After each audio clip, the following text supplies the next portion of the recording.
My name is Jessica, and I'm 32 years old. My boyfriend Marcus and I had been planning this weekend getaway for months. We both work demanding jobs in downtown Phoenix. I'm a marketing coordinator, and he's an IT specialist, so we desperately needed time away from the city. When we found this charming house rental in Sedona on Airbnb, it seemed perfect. The photos showed a cozy two-bedroom home with rustic decor, surrounded by red rock formations. The host, David Chin, had excellent reviews and the price was reasonable for a weekend in October. What I'm about to tell you happened 3 weeks ago, and I still can't sleep through the night. We arrived at the house on Friday evening around 7 p.m. The key was in the lockbox as promised, and David had left detailed instructions about everything from the Wi-Fi password to the coffee maker. The place looked exactly like the photos: exposed wooden beams, southwestern artwork, and large windows overlooking the desert landscape. Marcus immediately loved the vintage leather furniture, and I was charmed by the collection of local pottery displayed throughout the living room. "This is perfect," I told him as we brought our bags inside our 2020 Honda CR-V. "We should have done this months ago." The first night passed without incident. We grilled steaks on the back patio, opened a bottle of wine, and watched the sunset paint the rocks in brilliant orange and purple. It felt like exactly the romantic escape we needed. Saturday morning, Marcus discovered something odd while taking a shower. He called me into the bathroom, pointing at what looked like very faint marks on the wall near the shower head. "Jess, look at this. Does this look like writing to you?" I squinted at the pale green bathroom wall. There were indeed faint marks, almost like someone had written something in extremely light pencil, but I couldn't make out any actual letters or words. "It's probably just water stains," I said. "Old houses get weird discoloration."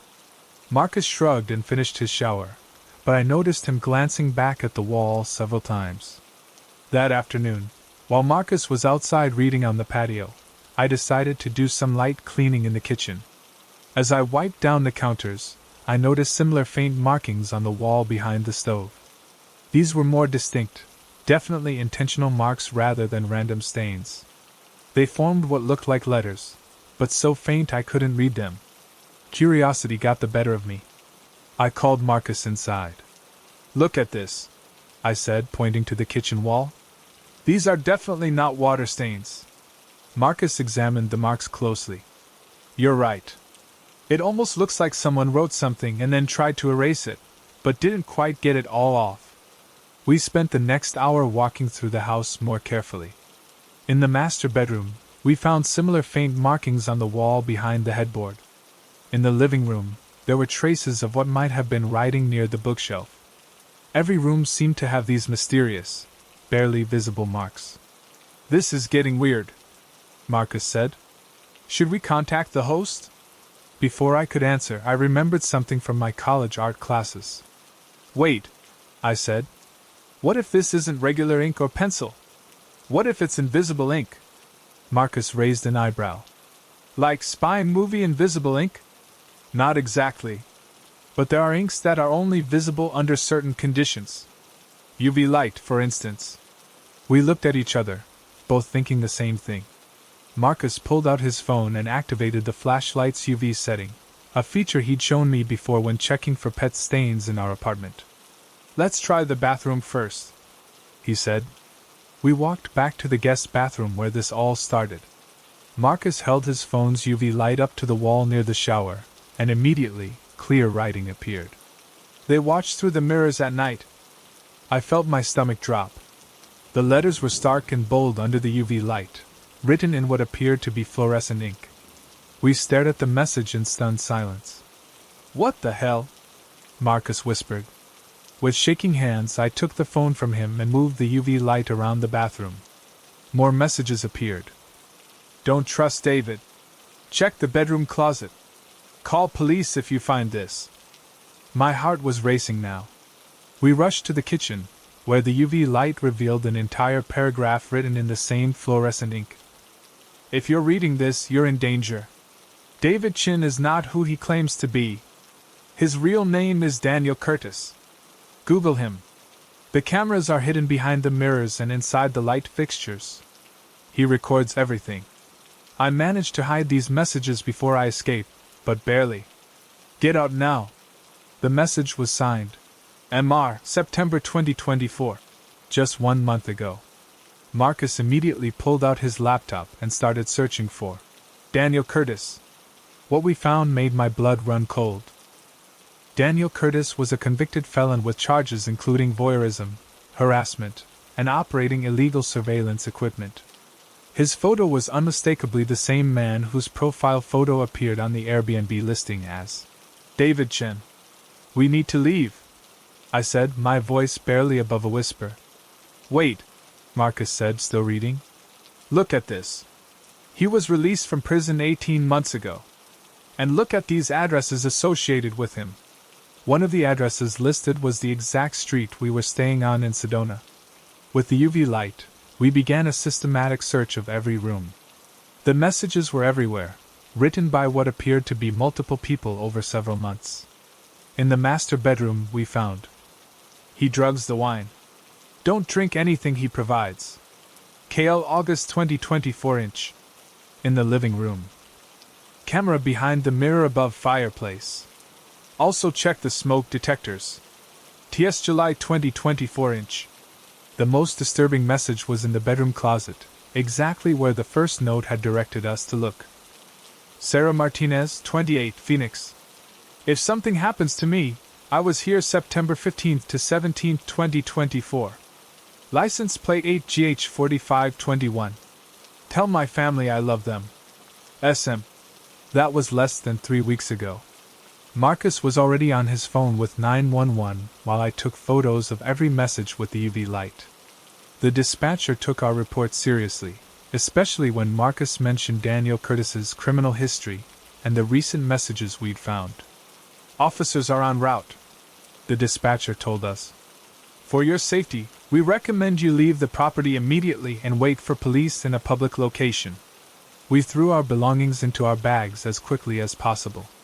As we were loading the Honda CR-V, I noticed a silver Nissan Altima parked down the street that hadn't been there earlier.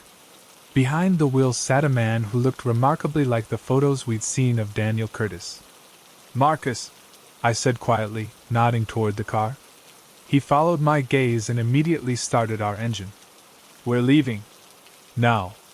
As we pulled away, the Nissan started following us. My hands were shaking as I called 911 back and reported that we believed the suspect was tailing us. The dispatcher instructed us to drive directly to the Sedona Police Department, which we did, with the Nissan maintaining distance behind us the entire way. Police arrested Daniel Curtis in the parking lot of the police station. In his car, they found recording equipment, multiple fake IDs, and what appeared to be footage from the rental house spanning several months. The investigation revealed that Curtis had been operating the Airbnb scam for over a year, using the stolen identity of the real David Chen, a Californian teacher who had no idea his identity was being used. Curtis had installed sophisticated hidden cameras throughout the house and had been recording guests without their knowledge. Some recordings showed evidence of him entering the property while guests were sleeping, after allegedly drugging their food or drinks. The UV ink messages had been left by previous victims who had discovered the surveillance and tried to warn future guests.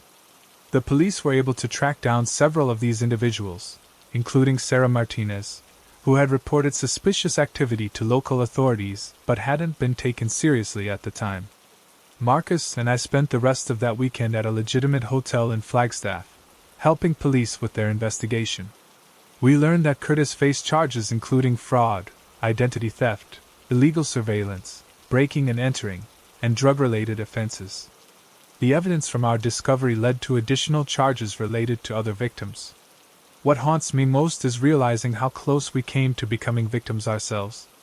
If Marcus hadn't noticed those first faint marks in the bathroom, if I hadn't remembered UV invisible ink from college, if we hadn't taken the time to investigate, what would have happened to us that night? The courage of those previous victims who risked their safety to leave warning messages probably saved our lives. They turned a terrifying situation into an opportunity to catch a dangerous predator. The real David Chen has since worked with Airbnb to verify host identities more thoroughly, and the platform has implemented additional security measures. Curtis is currently awaiting trial, facing up to 15 years in prison. But here's what really keeps me awake at night: how many other rental properties might have similar secrets? How many hosts aren't who they claim to be? I'll never look at vacation rentals the same way again. Now I always travel with a UV light, and I recommend everyone else do the same. You never know what previous guests might have tried to tell you. Have you ever stayed somewhere that felt off, but you couldn't quite put your finger on why? Have you noticed anything strange about your vacation rental hosts or found anything suspicious in places you've stayed? Sometimes trusting your instincts and paying attention to small details can mean the difference between a relaxing getaway and a dangerous situation. My name is Alex, and I'm 29 years old. Last spring, I found myself in a desperate housing situation in Portland, Oregon. I just started a new job as a graphic designer at a marketing firm downtown, and my previous roommate had suddenly moved out, leaving me unable to afford our shared apartment in the Pearl District. With only 2 weeks to find somewhere to live, I turned to Airbnb for a monthly rental while I searched for something permanent. That's how I found Michael Brennan's listing in the Hawthorne neighborhood. He was offering a private bedroom in his 2-bedroom craftsman house for $800 a month, utilities included. The photos showed a clean, modern space with hardwood floors and updated fixtures. Michael's profile described him as a 45-year-old software engineer who traveled frequently for work. His reviews were mostly positive, with a few comments about him being particular about house rules, but nothing that seemed concerning. What happened over the next 6 weeks still makes me question my judgment about people and situations. I moved in on a rainy Thursday evening in April, driving my belongings over in my 2017 Subaru Outback. Michael greeted me at the door, tall, thin, with prematurely gray hair and intense brown eyes behind wire-rimmed glasses. He seemed friendly enough as he showed me around, explaining the house rules in detail. "I like to keep things organized and quiet," he said, handing me a typed list of guidelines. "The kitchen is shared, but I ask that you clean immediately after use. No overnight guests without prior approval. And I do ask that you keep common area usage to a minimum, as I work from home frequently." The rules seemed reasonable for a shared living situation, so I agreed without much thought. The first week passed normally. Michael was polite but distant, usually working in his home office with the door closed. I mostly stayed in my room after work, only using the kitchen briefly to prepare simple meals. Everything seemed fine. Then I started noticing small things. On my second Monday there, I came home from work to find my bedroom door slightly ajar. I was certain I'd closed it completely that morning. I always did, out of habit. When I mentioned it to Michael, he explained that he needed to check the smoke detector battery in my room and apologized for not texting me first. "I should have let you know," he said, seeming genuinely sorry. "I'll always message you before entering your space in the future." A few days later, I noticed that items in my room seemed slightly moved. My laptop, which I always left centered on the desk, was positioned more to the left. Books on my nightstand were in a different order. When I mentioned feeling like someone had been in my room, Michael seemed concerned and suggested that perhaps I was just adjusting to the new space and might be misremembering where I'd placed things. "Moving stress can really mess with your perception," he said kindly. "I've seen it happen with other tenants. Give it a week or two and you'll feel more settled." By the third week, I was certain someone was entering my room regularly. I started leaving small indicators: a pen placed in a specific position, a book open to a particular page, and consistently found them moved when I returned from work. I bought a small security camera disguised as a phone charger and positioned it to monitor my room. The footage from that first day changed everything. At 11:47 a.m., approximately 2 hours after I'd left for work, Michael entered my room using a key I hadn't known he possessed. He spent nearly 30 minutes inside, carefully going through my belongings. He examined my laptop, photographed documents on my desk with his phone, and looked through my dresser drawers. Most disturbing was his behavior with my personal items. He handled my clothing in a way that made my skin crawl, and spent several minutes sitting on my bed, just looking around the room. I was horrified, but I needed more evidence before confronting him, or involving authorities. Over the next 3 days, I captured similar footage. Michael entered my room every day I was at work, sometimes staying for over an hour. He photographed my personal documents, including bank statements and medical records I'd left on my desk. He also installed what appeared to be a small recording device behind my dresser. On Friday of that week, I decided to test something. I left work early, telling my supervisor I felt sick, and returned home at 2 p.m. instead of my usual 6 p.m. As I quietly opened the front door, I could hear movement upstairs in my room. I crept up the stairs and found Michael in my bedroom, going through a box of personal photos I kept in my closet. He was photographing them with his phone, including pictures of my family and friends from college. "What the hell are you doing in my room?" I demanded from the doorway. Michael spun around, his face flushing red. For a moment, he looked genuinely panicked, then his expression shifted to what I can only describe as cold calculation. "I was checking for water damage," he said calmly, as if he hadn't just been caught red-handed going through my private photos. "I noticed some discoloration on the ceiling and wanted to make sure your belongings weren't at risk." I looked at the ceiling. There was no discoloration anywhere. "That's not what you were doing," I said, my voice shaking. "You were going through my personal photos. I want you out of my room right now." Michael's demeanor changed completely. The friendly, apologetic landlord disappeared, replaced by someone cold and threatening. "This is my house," he said, stepping closer to me. "I have every right to inspect my property.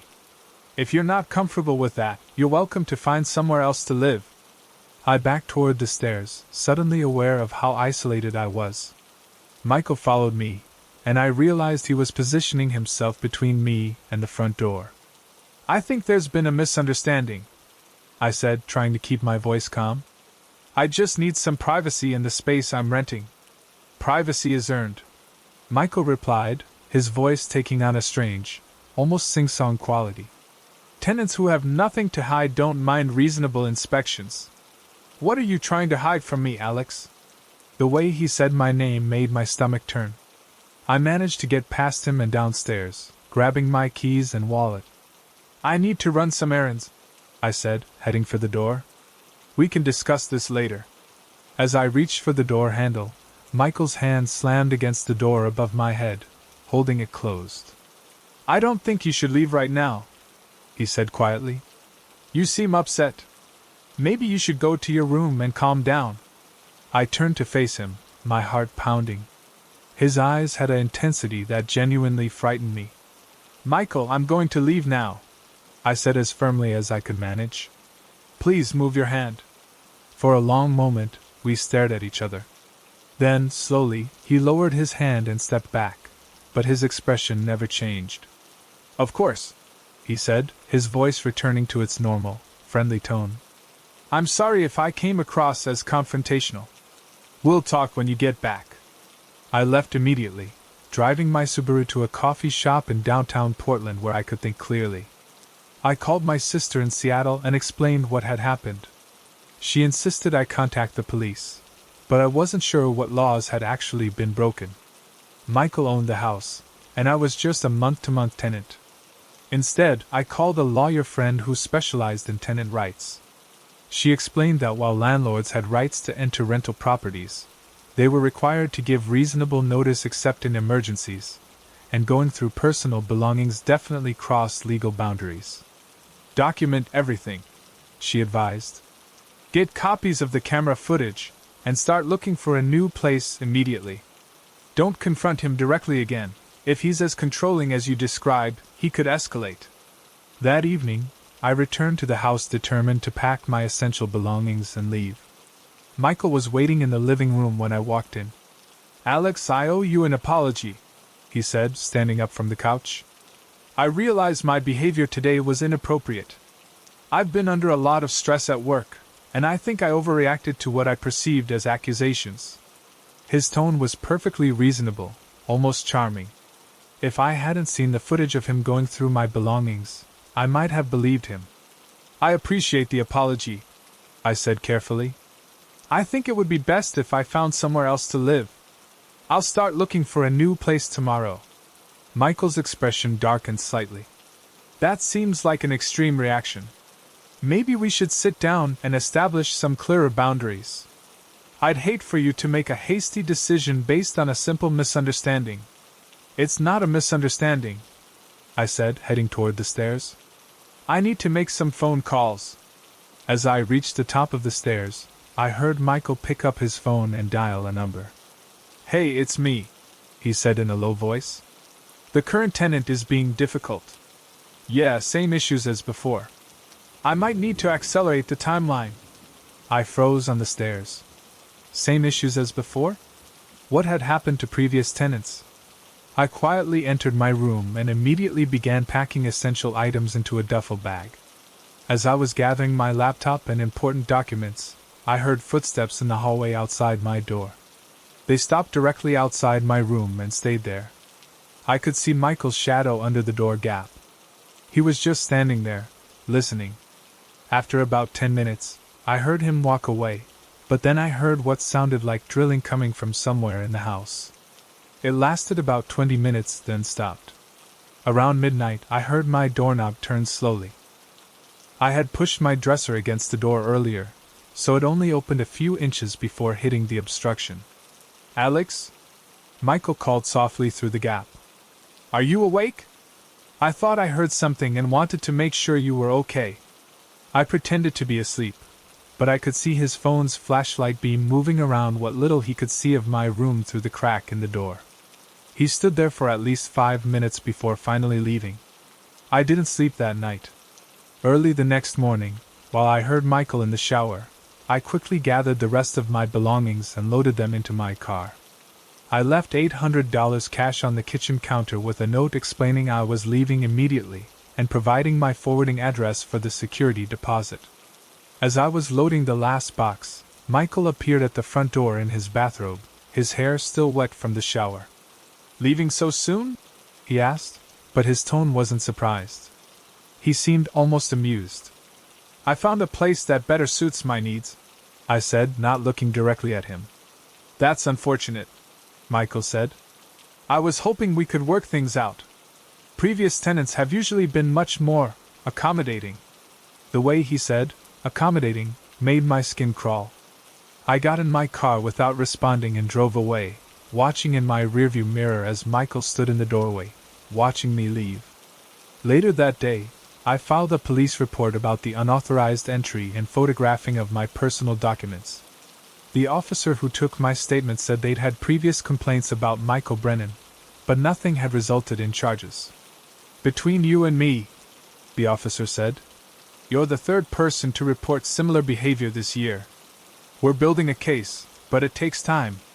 3 weeks later, I received a call from that same officer. They had executed a search warrant on Michael's house and found extensive surveillance equipment, including cameras in bedrooms that had been rented to tenants.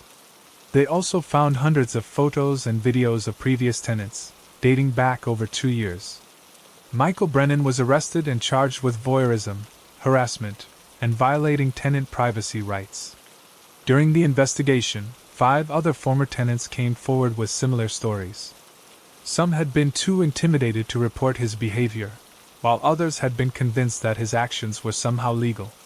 The most disturbing discovery was a detailed journal Michael had kept, documenting his observations of each tenant's daily routines, personal relationships, and private activities. He had been selling some of this information to third parties, including private investigators and identity thieves. Michael pleaded guilty to multiple charges and was sentenced to 4 years in prison, along with mandatory counseling and prohibition from renting property to tenants. I testified at his sentencing hearing, along with 2 other victims. The prosecutor told us that our willingness to come forward had prevented Michael from victimizing additional people. But here's what still bothers me. How many other people are out there like Michael Brennan, using platforms like Airbnb to gain access to vulnerable tenants? How many red flags did I miss in those first few weeks? The experience taught me to trust my instincts, even when someone seems reasonable and apologetic. Control and manipulation often start small and escalate gradually. I now carefully research any host or landlord, including searching for their real names online and checking court records when possible. I also always pack a small security camera when staying anywhere new, and I pay attention to how people respond when I establish boundaries. Have you ever felt like someone was monitoring your activities or invading your privacy in a rental situation? Have you stayed somewhere that felt safe initially but gradually became uncomfortable? Sometimes the most dangerous situations are the ones that start out seeming perfectly normal. My name is Rachel, and I'm 34 years old. Last November, I found myself desperately searching for temporary housing in Austin, Texas. I work as a freelance photographer, and I'd been commissioned for a month-long project documenting the city's music scene for a tourism magazine. The assignment required me to be in Austin for 4 weeks, but my budget was tight, so I was looking for something more affordable than hotels. That's when I found what seemed like the perfect Airbnb listing in the Zilker neighborhood. The photos showed a charming 1960s ranch house with mid-century modern furniture, a spacious living room with floor-to-ceiling windows, and a kitchen that looked recently renovated. The host, listed as Patricia Williams, was offering the entire house for $1,200 for the month, well below market rate for that area. What I didn't know was that Patricia Williams had never actually listed her property on Airbnb, and what happened over the next 3 days still makes me question how well these platforms verify their hosts. I arrived in Austin on a Tuesday evening in late November, driving my 2019 Toyota Camry loaded with camera equipment and luggage for my extended stay. The address led me to a quiet residential street lined with mature oak trees. The house looked exactly like the photos, single-story, painted sage green with white trim, and a well-maintained front yard with native Texas plants. According to the listing, the key would be in a lockbox attached to the front porch railing. I found the lockbox easily and retrieved the key using the code provided by Patricia through the Airbnb messaging system. Everything seemed normal as I unlocked the front door and stepped inside. The interior matched the photos perfectly. The living room had that distinctive mid-century aesthetic with a low-profile sofa, teak coffee table, and abstract artwork on the walls. The kitchen was indeed recently renovated, with granite countertops and stainless steel appliances. I felt relieved that I'd found such a great place for my month-long stay. I spent Tuesday evening unpacking my equipment and getting familiar with the house layout. The master bedroom had a comfortable king-size bed and large windows overlooking the backyard. There was also a smaller bedroom that I planned to use as a workspace for editing photos. Everything seemed perfect. On Wednesday morning, I left early to begin my photography project, documenting musicians and venues across Austin. I spent the entire day in downtown Austin and East Austin, returning to the house around 9 p.m., exhausted but excited about the shots I'd captured. As I pulled into the driveway, I noticed that lights were on inside the house, lights I was certain I hadn't left on. My first thought was that the homeowner might have come by for maintenance, or forgotten to mention something about the electrical system. I unlocked the front door and called out, "Hello? Patricia? It's Rachel, your Airbnb guest." No response. But as I stepped into the living room, I immediately noticed that things had been moved. The teak coffee table was shifted about 2 feet to the left, and a throw pillow that had been on the right side of the sofa was now on the left side. My laptop bag, which I'd left on the dining room table, was now sitting on the kitchen counter. My heart started racing. Either someone had been in the house, or I was losing my mind from travel fatigue. I walked through each room, checking for other changes. In the master bedroom, the comforter was pulled back slightly, as if someone had sat on the bed. In the bathroom, a towel I'd hung on the rack was now folded and placed on the counter. I called the number listed for Patricia Williams on the Airbnb platform. It went straight to voicemail, and the message was generic, no personal greeting, just the automated message saying the number wasn't available. Feeling increasingly uneasy, I decided to stay alert but tried to get some sleep. I moved a chair in front of the bedroom door and kept my phone charged and within reach. Thursday morning, I left again for my photography work, but this time I took precautions. I placed a small piece of tape on the front door frame that would be disturbed if the door was opened. I also positioned a pen on the kitchen counter in a very specific location and took a photo of its placement. I spent Thursday photographing venues in South Austin, including several clubs on South Lamar Boulevard. Around 6 p.m., I decided to return to the house earlier than the previous day, hoping to catch whoever might be entering the property. As I turned onto the residential street, I saw a burgundy Ford Explorer parked in the driveway of my rental house. My stomach dropped. According to the Airbnb listing, I should have had exclusive access to the property. I parked across the street and called 911, explaining that someone was in my rental property without authorization. The dispatcher asked if I had contacted the property owner, and I explained that the listed host wasn't responding to calls or messages. "Officers are en route," the dispatcher told me. "Do not approach the property until police arrive." Within 10 minutes, 2 patrol cars arrived. Officers Martinez and Johnson approached the house while I waited by my car. I could see lights on inside and movement through the front windows. Officer Martinez knocked on the front door, and after a moment, it opened. A woman emerged, probably in her early 60s, with graying brown hair and wearing gardening clothes. She appeared confused and somewhat alarmed by the police presence. I watched as the officer spoke with her for several minutes, then Officer Johnson walked over to me. "Ma'am, that's Patricia Williams, and she says this is her house. She claims she never listed it on Airbnb and has no idea who you are or how you got access to her property." My blood ran cold. "That's impossible," I said. "I have the reservation confirmation, messages from her through the platform, everything." Officer Johnson asked me to show him the Airbnb listing on my phone. As I pulled it up, I noticed something that chilled me to the bone. The listing was no longer active. The page showed an error message saying the listing had been removed for violating community standards. "Officer, I swear this listing was active yesterday," I said, showing him screenshots I'd taken earlier. "I have proof of payment, the check-in instructions, everything." Officer Martinez joined us after speaking more with Patricia Williams. "Ma'am, Mrs. Williams says she's been finding evidence that someone has been in her house for the past 2 days. Items moved, lights left on, food missing from her refrigerator. She was starting to think she was going crazy." The reality of the situation hit me like a truck. I had been unknowingly breaking into and staying in someone's home for 2 nights. "But I have a key," I said weakly, showing them the key from the lockbox.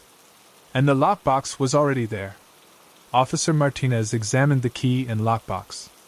"Mrs. Williams, is this your lockbox?" Patricia Williams shook her head. "I've never seen that lockbox before in my life. Someone must have installed it sometime recently." The investigation revealed the scope of the scam.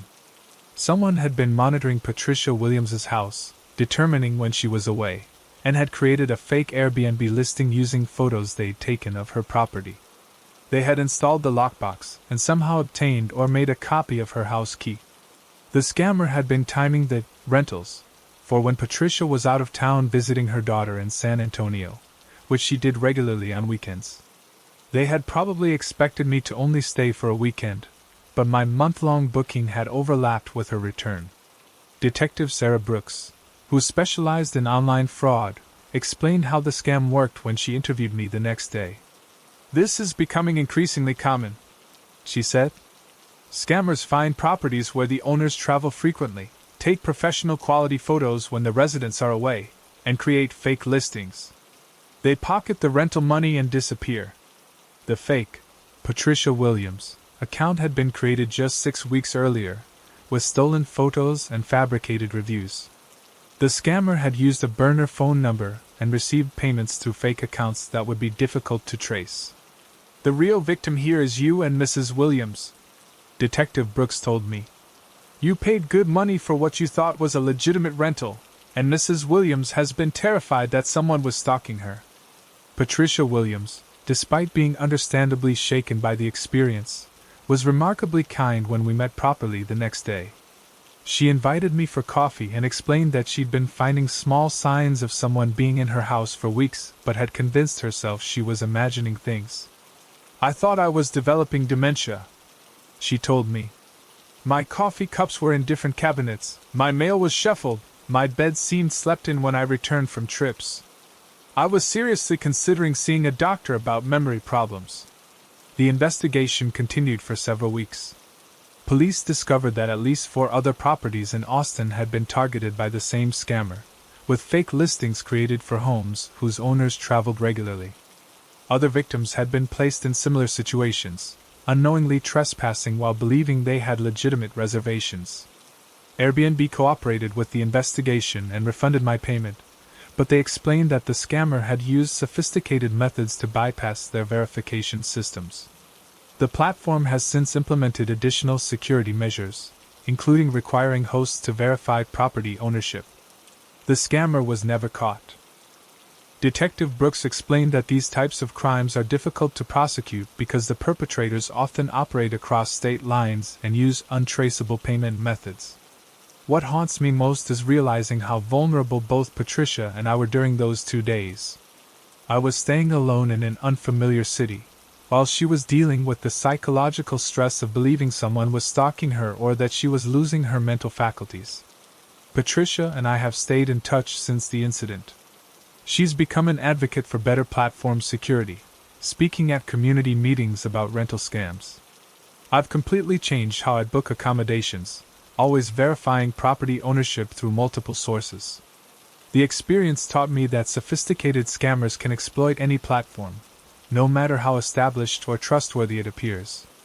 It also showed me how important it is to trust your instincts. Both Patricia and I felt something was wrong, but we initially dismissed our concerns.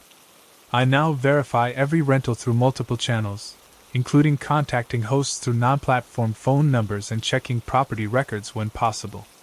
I also research the neighborhood and contact local authorities if anything seems suspicious.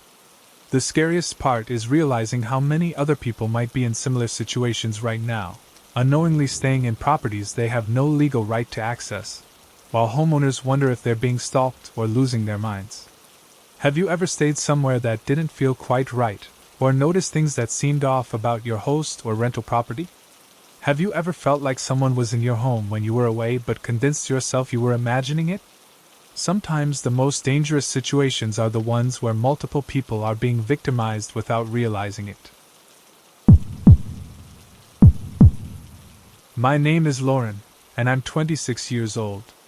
This past February, I was completing my medical residency at University of Washington Medical Center in Seattle, working grueling rotations that often kept me at the hospital for 36 hours straight. My lease was ending, and with my unpredictable schedule, I decided to try short-term Airbnb rentals while I figured out my long-term housing situation after residency.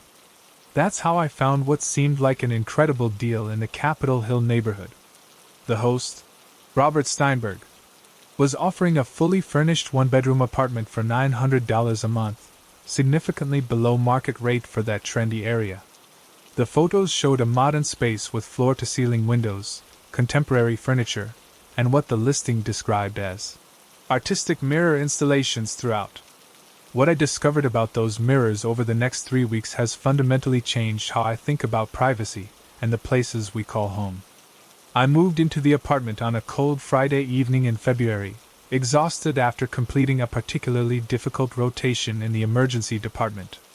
Robert had arranged for the keys to be left with the building's doorman, explaining through Airbnb messages that he traveled frequently for his consulting business and preferred minimal direct contact with tenants.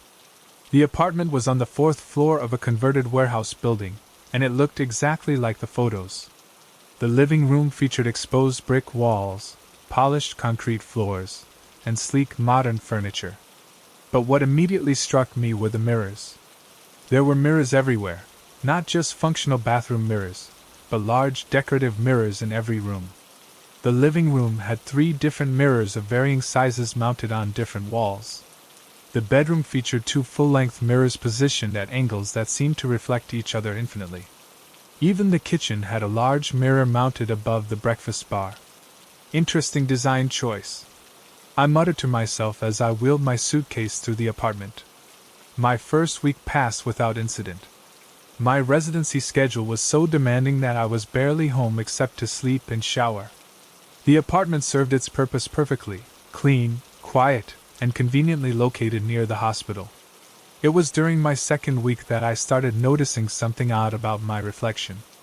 I was getting ready for an early shift on a Tuesday morning, standing in front of the bedroom mirror while putting on my scrubs, when I noticed movement in the reflection that didn't match my actions. For just a split second, it looked like my reflection had moved slightly before I did, rather than simultaneously. I stopped moving and stared at the mirror. My reflection stared back, perfectly normal. I convinced myself it was fatigue. After working 3 consecutive 12-hour shifts, hallucinations weren't uncommon among residents. But over the next few days, I noticed more inconsistencies. Sometimes when I walked past the living room mirrors, I caught glimpses of movement in my peripheral vision that seemed independent of my own actions.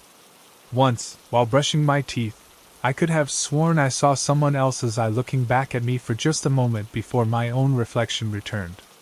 The exhaustion from residency was definitely affecting my perception, but something felt fundamentally wrong about those mirrors. On Thursday evening, I decided to test my suspicions. I positioned myself in front of the large living room mirror and performed a series of specific movements, raising my left hand, then my right, then touching my nose. My reflection followed perfectly. But as I turned to walk away, I glimpsed something in the mirror that made my blood freeze. For just a moment, my reflection appeared to be still standing there, watching me leave, before it snapped back to normal. I spun around immediately, but the mirror showed only my own confused face staring back. That night, I researched two-way mirrors online. I learned that you can test whether a mirror is genuine by placing your fingertip against the glass. With a real mirror, there should be a gap between your finger and its reflection. With a two-way mirror, your finger and its reflection will touch directly. I waited until I was certain it was late enough that any normal person would be asleep, then crept into the living room. I approached the largest mirror and slowly pressed my index finger against the glass. There was no gap. My finger and its reflection touched perfectly. It was a two-way mirror. My hands were shaking as I tested the other mirrors throughout the apartment. Every single one was two-way glass. Someone could potentially be watching me from behind every mirror in the apartment. I immediately called 911, but when the officers arrived, they explained that the legal situation was complicated. As a tenant, I had rights to privacy, but determining whether the mirrors constituted illegal surveillance would require a warrant and investigation. "Do you have evidence that someone is actually watching you?" Officer Kim asked. "Or just that the mirrors could potentially be used for surveillance?" I had to admit that I hadn't actually seen anyone behind the mirrors, just noticed the inconsistencies in my reflections that could have been explained by fatigue. "We can file a report," Officer Chen said. "But without evidence of actual voyeurism, this might be more of a civil matter between you and your landlord." The officers did note the unusual number of two-way mirrors and said they would follow up with the building management company. They also advised me to document everything and consider finding alternative accommodations immediately. I spent that night in the hospital call room, too frightened to return to the apartment. The next morning, I contacted a lawyer who specialized in tenant rights. She explained that while having two-way mirrors in a rental property was highly unusual and potentially illegal, proving they were being used for surveillance would require catching someone in the act. "Document everything," she advised. "Take photos of all the mirrors, keep records of your communications with the host, and if possible, try to determine if there are spaces behind the mirrors where someone could be watching." That evening, I returned to the apartment with my colleague Jennifer, another resident who had offered to help me investigate. We brought flashlights and examined the mirrors more carefully. In the bedroom, we discovered that the larger mirror was actually mounted on a wall that bordered an adjacent unit. When we pressed our ears to the wall, we could hear what sounded like electronic equipment humming. "Lauren," Jennifer whispered, pointing to something I'd missed. "Look at this." She was examining the mirror's frame and had found a tiny lens partially concealed in the decorative molding. It was so small and well hidden that I never would have noticed it without specifically looking. "That's definitely a camera," she said. "And if there's one, there are probably more." We found cameras hidden in the frames of 4 different mirrors throughout the apartment. Each was positioned to capture different angles of the living spaces and bedroom. I called 911 again, and this time, the officers took the situation much more seriously. Detective Williams, who specialized in technology crimes, arrived within an hour. "This is clearly illegal surveillance," she said after examining the cameras. "We're going to need to execute a search warrant for the adjacent units to see if we can find where the surveillance is being monitored." The investigation revealed the full scope of what had been happening. The unit next to mine, which was also owned by Robert Steinberg, had been converted into a surveillance center. Police found multiple monitors showing live feeds from not just my apartment, but from several other units in the building. Robert Steinberg wasn't just running an Airbnb scam, he was operating an illegal voyeurism operation, using short-term rentals to record guests without their knowledge. When police arrested Steinberg at Seattle-Tacoma International Airport 2 days later, they discovered he had been selling recorded footage online and had been operating similar setups in at least 3 other cities. The investigation revealed that Steinberg had specifically targeted young professionals, particularly women in demanding careers like medicine, law, and finance, people whose schedules would make them less likely to notice surveillance or have time to investigate suspicious activity. During the search of his surveillance room, police found hundreds of hours of recorded footage from multiple apartments, dating back over 18 months. Some recordings showed tenants in various states of undress, private phone calls, and intimate moments with partners. Steinberg pleaded guilty to multiple counts of voyeurism, invasion of privacy, and running an illegal surveillance operation. He was sentenced to 6 years in prison and required to pay restitution to all victims. But here's what still haunts me: how many other victims never realized they were being watched? How many people stayed in those apartments for just a few days or weeks and never noticed the inconsistencies I caught because of my extended stay? The prosecutor told me that my medical training probably saved other potential victims. Because I was trained to observe details and trust my clinical instincts, I noticed abnormalities that others might have dismissed. The building management company was also held partially responsible for failing to properly vet long-term tenants, and for not investigating complaints from other residents about suspicious activity. Since this experience, I've learned to thoroughly inspect any space I'm staying in, especially looking for unusual mirrors, hidden cameras, or other surveillance equipment. I now carry a small device that can detect hidden cameras, and I always test mirrors using the finger gap method. The experience also taught me to trust my instincts, even when exhaustion or stress might be affecting my perception. Sometimes what feels wrong really is wrong, even if you can't immediately prove it.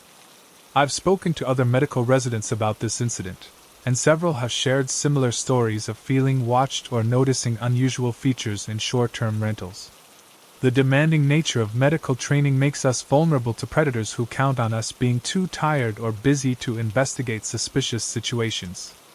The most disturbing aspect of this case was learning how long Steinberg had been operating without detection.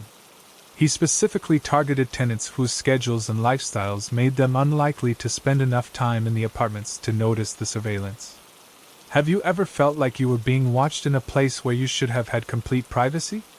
Have you noticed mirrors or other features in rental properties that seemed unusual or unnecessarily numerous?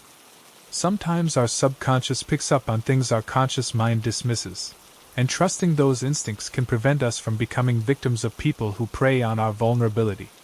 The courage of previous victims who had reported feeling watched, but couldn't prove it, ultimately helped build the case that stopped Steinberg from victimizing more people. Sometimes speaking up about something that feels wrong can protect others, even when you're not sure you have enough evidence to be taken seriously. My name is Jake, and I'm 23 years old. Last October, I was a senior at University of Colorado Boulder, studying psychology with a focus on behavioral research. Along with 5 other students from my program, I was looking for off-campus housing for our final semester. The university dorms were overcrowded, and apartments near campus were expensive, so when we found a large house available for group rental through Airbnb, it seemed like the perfect solution. The listing was posted by Dr. Gerald Manning, who described himself as a visiting professor who would be traveling for research during the fall semester. The house was a spacious 2-story Victorian in the Mapleton Hill neighborhood, with 6 bedrooms and common areas large enough for our group. At $400 per person per month, it was well within our budget. What we didn't realize was that Dr. Manning wasn't renting us a house. He was recruiting us as unwitting subjects for a psychological experiment that violated every ethical standard in behavioral research. Our group consisted of myself, my girlfriend Emma, our classmates Tyler, Madison, Aisha, and Connor. We were all psychology majors in our final year, excited about having our own space to study and work on our senior thesis projects. We moved in on a Sunday in late September, each taking our assigned bedrooms and setting up our study areas in the common spaces. The house was perfect for our needs. The living room was large enough for group study sessions, the kitchen was fully equipped for cooking meals together, and there was even a basement recreation room where we could relax between classes. Dr. Manning had left detailed instructions about house rules and maintenance, and everything seemed professionally managed. The first 2 weeks passed normally. We fell into comfortable routines, shared meals, study groups, and the typical social dynamics of 6 college students living together. Emma and I had adjacent rooms on the 2nd floor, Tyler and Connor were on the 1st floor, and Madison and Aisha had rooms on the 3rd floor of the Victorian. Then the power outages started. The first incident happened on a Thursday evening in early October. We were all in the living room working on our respective assignments when suddenly, all the lights went out. The house was plunged into complete darkness. "Did anyone forget to pay the electric bill?" Tyler joked, using his phone's flashlight to navigate toward the kitchen. Connor checked the circuit breakers in the basement, while the rest of us used our phones to provide light. All the breakers appeared to be functioning normally, and Connor couldn't find any obvious electrical problems. "Maybe it's a neighborhood outage," Madison suggested, but when we looked outside, all the neighboring houses had their lights on. The power came back on its own after exactly 37 minutes. We noted the time because Emma was timing how long her laptop battery would last, planning to work offline if necessary. "Weird," Aisha said as the lights flickered back on. "But at least we can finish studying." The second outage happened 3 days later, on Sunday evening. Again, we were all in common areas, some in the living room, others in the kitchen preparing dinner. The power cut out suddenly, leaving us in total darkness. This time, Connor went outside to check if neighboring houses were affected. They weren't. We were the only house without power. "This is getting annoying," Emma said. "Should we call the landlord?" I tried messaging Dr. Manning through the Airbnb platform, but he responded that he was in the field conducting research with limited internet access. He suggested we contact a local electrician if the problem persisted, and said he would reimburse us for any necessary repairs. The outage lasted 42 minutes this time. We timed it carefully, noting that the power returned exactly at 9:30 p.m. During our third outage, which happened the following Wednesday, Tyler made an observation that changed everything. "Has anyone noticed that these outages only happen when we're all together in the common areas?" he asked as we sat in the dark living room, illuminated only by our phones. We thought about it. He was right. All 3 outages had occurred when our entire group was gathered in shared spaces, never when we were alone in our bedrooms or when some of us were out of the house. "That's probably just coincidence," Madison said. "We spend most of our time together anyway." But I was studying behavioral psychology, and Tyler's observation triggered something in my mind. The timing was too precise, too consistent. These weren't random electrical failures. "What if someone is doing this deliberately?" I said quietly. Emma looked at me skeptically. "Who would do that? And why?" I didn't have an answer yet, but my instincts told me Tyler was onto something. The outages felt orchestrated. After the lights came back on that night, again, after exactly 38 minutes, I started paying closer attention to our group dynamics during these incidents. I began taking notes on my phone about how each of us reacted to the darkness and uncertainty. Tyler became the natural leader, immediately taking charge of finding solutions. Connor volunteered for any task that required going into potentially dangerous areas like the basement. Emma stayed close to me, while Madison and Aisha tended to cluster together for comfort. I found myself observing everyone else's behavior rather than actively participating in problem solving. The fourth outage confirmed my suspicions. It happened on Friday evening when we were having a house meeting about grocery shopping and chores. The moment we were all seated around the dining room table, the lights went out. But this time, I was ready. While the others were fumbling for their phones, I immediately went to the front window and looked outside. Across the street, I saw something that made my blood run cold.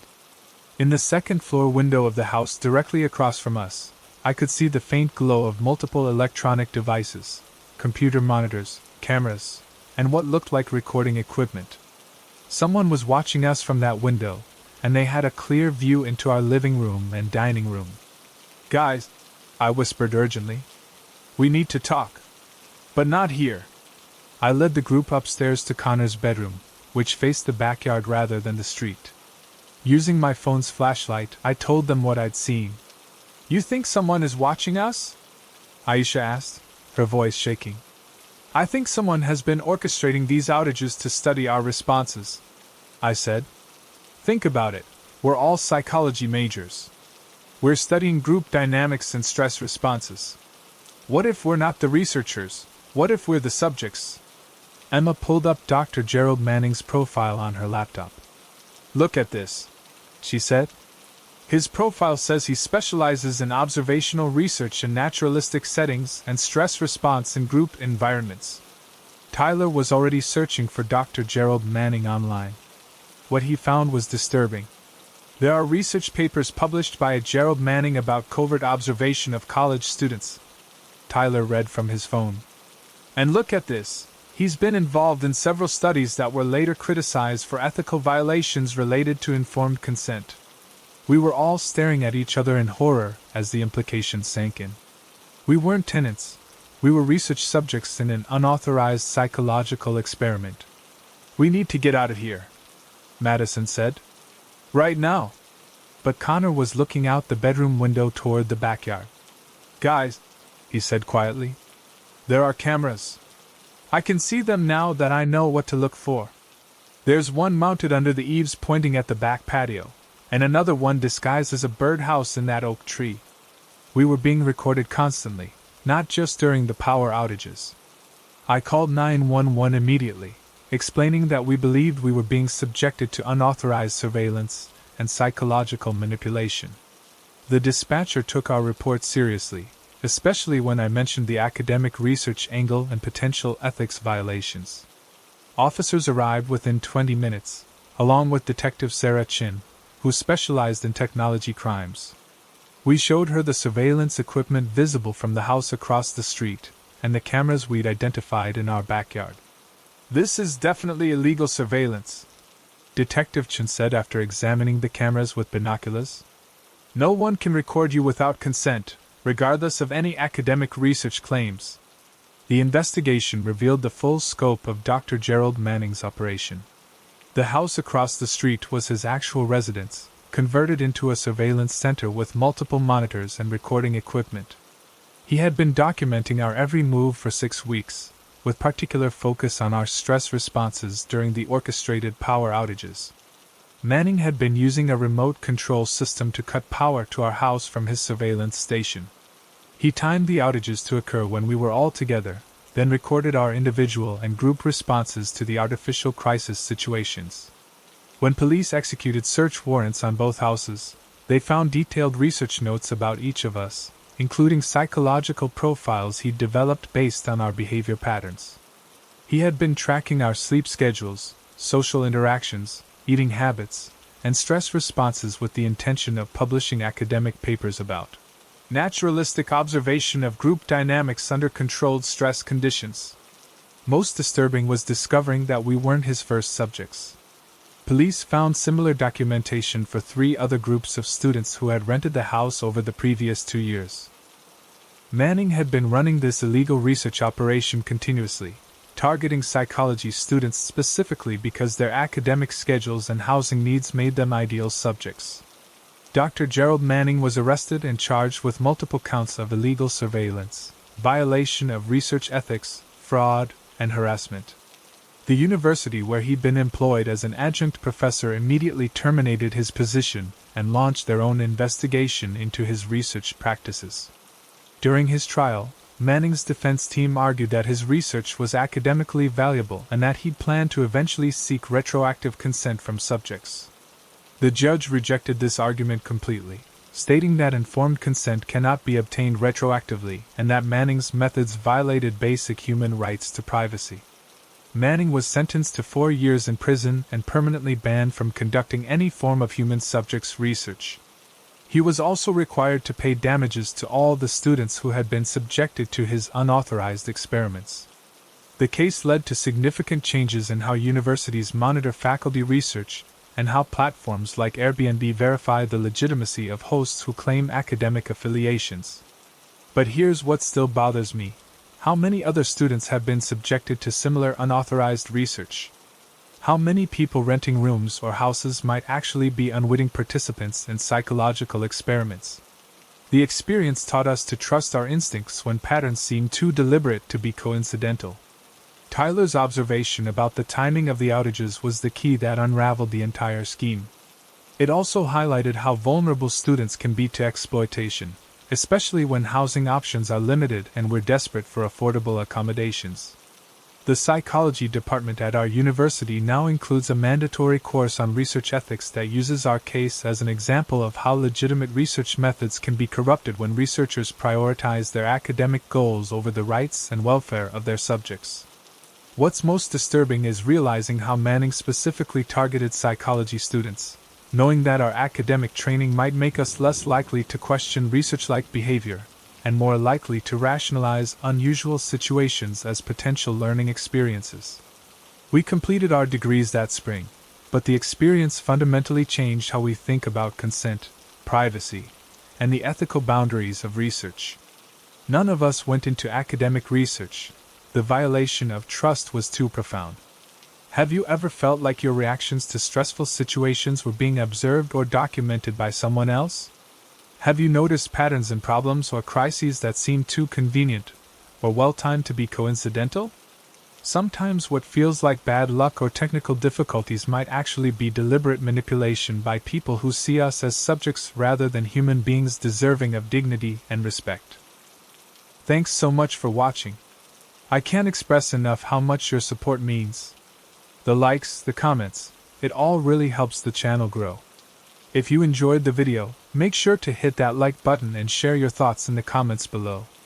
I always take the time to read them. And don't forget to subscribe so you never miss out on any new videos. See you next time.